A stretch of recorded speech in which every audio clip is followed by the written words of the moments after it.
Nanded. Bharatiya Janata party Chhatrapati Shivaji महाराजांना बाजूला ठेवण्याचे काम करत आहे. हर्षवर्धन सकपाळ. आज काँग्रेसच्या वतीने जय जवान जय किसान रॅलीचे आयोजन करण्यात आले.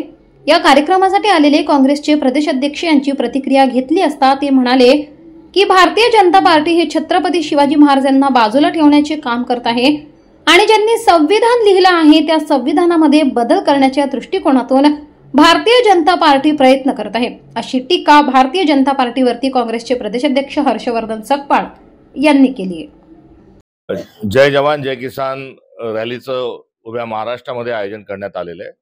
पुलवामा, पहलगाम या दहशतवादी हमल्याच्या सोबतच एकंदरीत देशात आतापर्यंत झालेले सर्व दहशतवादी हमले थेट महात्मा गांधींच्या हत्येपर्यंतचे, सोबतच ज्या लढाया आजपर्यंत आपण लढलो त्यामध्ये 68ची असेल, 61ची असेल, 65ची, 71ची, कारगिलची आणि नुकतंच ऑपरेशन सिंदूर, या सर्वांमध्ये जे शहीद झाले या शहीदांना आम्ही अभिवादन करणार आहोत.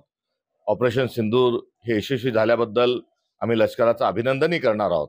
तर दुसरीकडे आज शेतकरी बेहाल आहे आणि दररोज 6 शेतकरी महाराष्ट्रात आत्महत्या करत आहेत.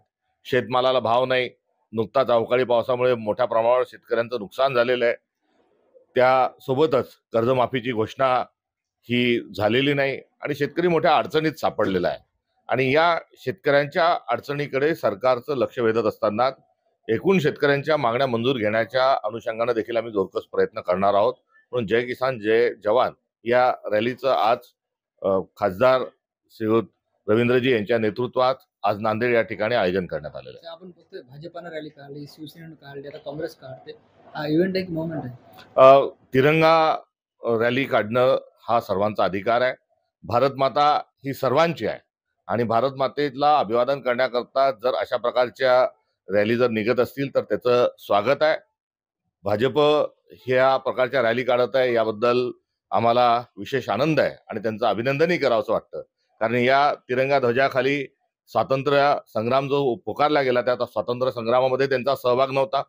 स्वातंत्र्योत्तर काळात तिरंगा हा राष्ट्रध्वज असावा या मागणीकरताही त्यांचा विरोध होता. एवढंच नव्हे तर त्यांची जी पितृसंस्था आहे राष्ट्रीय स्वयंसेवक संघ, इथे देखील मोठ्या अंतराळामध्ये 2002 पर्यंत ते 15 ऑगस्ट 26 जानेवारीला देखील तिरंगा फडकत नव्हते. ज्यांना तिरंग्याची ॲलर्जी होती ती भाजप आता जर तिरंगा रॅली काढत असेल तर त्यांचं विशेष अभिनंदनही या माध्यमातून आम्ही करत आहोत. 2 दिवसापूर्वी अमित शहा नांदेड जिल्ह्याच्या दौऱ्यावर आले होते. त्यांनी अशोकराव चव्हाण यांच्या घरी सुद्धा भेट दिली. आता अशोकराव चव्हाणजींचे जे वडील आहे, काँग्रेसचे जे नेते होते शंकररावजी चव्हाण, हे हिंद केसरी होते आणि शंकरराव चव्हाणांचा वारसा चालवत असताना अशोकरावजी देखील मुख्यमंत्री राहिले, खासदार राहिले आणि महाराष्ट्र केसरी हा सामना ते काँग्रेसमध्ये असताना लढत होते. आता जत्रत ते दंड ठोपटताना आणि कुस्त्या खेळताना बघून हसू येतं, यापेक्षा अधिक काही बोलू शकत नाही. नांदेडनंतर देवेंद्र फडणवीस असं म्हणले की आता काँग्रेस सुद्धा पाकव्याप्त होत आहे. त्यांनी थोडंसं मागे पलटून जर बघितलं असतं तर स्टेज जो आहे हाच पूर्ण काँग्रेस युक्त होता हे त्यांच्या ध्यानात आलं असतं. स्थानिक स्वराज्य संस्थेचं बिगुल वाजत काँग्रेसची काय भूमिका असणार? काँग्रेस सक्षमतेने स्थानिक स्वराज्य संस्थांना सामोरे जात आहे आणि काँग्रेसची जी रणनीती आहे ती स्पष्ट स्वरूपाची आहे. स्थानिक नेतृत्वाला आम्ही सर्व अधिकार देत आहोत. त्यामुळे आमचे येथील खासदार असतील, आम्ही लवकरच संघटनात्मक या ठिकाणी जे काही आवश्यक ज्या दुरुस्त्या आणि बदल आहोत ते देखील करणार आहोत आणि त्या अनुषंगानं स्थानिक आमचं संघटन जे आहे त्या पातळीवर याचे सर्व निर्णय होतील आणि जोरकस पद्धतीने आम्ही निवडणूक लढणार आहोत आणि जिंकणार आहोत.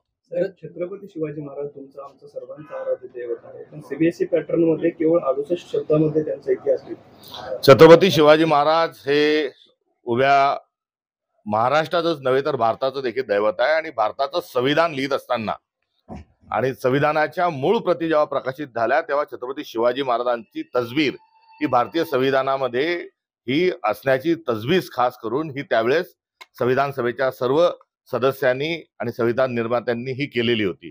मात्र दुसरीकडे भारतीय जनता पार्टी ही सातत्याने शिवाजी महाराजांना बाजूला ठेवण्याचं काम ते सातत्याने करत आहेत. थेट शिवाजी महाराजांचा राज्याभिषेक हा होता कामा नये, ह्या जो विचार होता त्या विचाराच्या मुसूतूनच भाजप ही तयार झालेली आहे. त्यामुळे मागच्या काळातही आपण बघितलं असेल तो राहुल सोलापूरकर आणि तो कोठारेकर का फटाडेकर जे माणसं आहेत यांनी शिवाजी महाराजांवर अत्यंत अपमानास्पद स्वरूपामध्ये त्यांनी वक्तव्य केली, मात्र शासनाने कुठली कारवाई त्यांच्यावर केली नाही. उलट महाराजांचा अपमान करा आणि सुरक्षा मिळवा अशा स्वरूपाचा हे एकंदर भाजपचा हा राहिलेला आहे. त्यामुळे दिवसेंदिवस शिवाजी महाराजांचा नाव बाजूला काढत पुढे जाणं ही त्यांची स्ट्रॅटेजी आहे. नुकतेच किडे गुरुजी जे आहेत यांनी देखील अशा प्रकारच्या त्यांच्या शिवाजी महाराजांचा जो राज्याभिषेक सोहळा आहे तो देखील नामशेष व्हावा इथपर्यंत त्यांची मदत गेलेली आहे. तर एकंदरीत शाहू फुले आंबेडकरांच्या विचाराच्या विरोधात भारतीय जनता पार्टी आहे. यांना पुन्हा एकदा नव्याने पेशवाई ही महाराष्ट्रात आणि पर्यायाने भारतात आणायची आहे. त्यासाठी शिवाजी महाराजांचं सातत्याने त्यांनी महत्व कमी करण्याचा त्यांनी घाट घातलेला आहे. शिवाजी महाराजांचा अपमान करणाऱ्या माणसांना देखील ते प्रोत्साहन देत आहेत. आगामी काळात जनता यांना धडा शिकवल्याशिवाय राहणार नाही, कारण शिवाजी महाराज ही महाराष्ट्राचीच नव्हे तर भारताची आन बाण आणि शान आहे. गरज पडली तर काँग्रेसची सोबत तयार आहे का?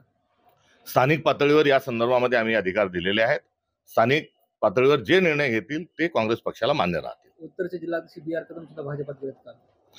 ते अध्यक्षपद हे त्यांच्याकडे फार तात्पुरतं स्वरूपाचं होतं. त्यांना आता पाहून म्हणायचं का अर्ध्या अध्यक्ष म्हणायचं हा विषय आपल्या ठिकाणी आहे.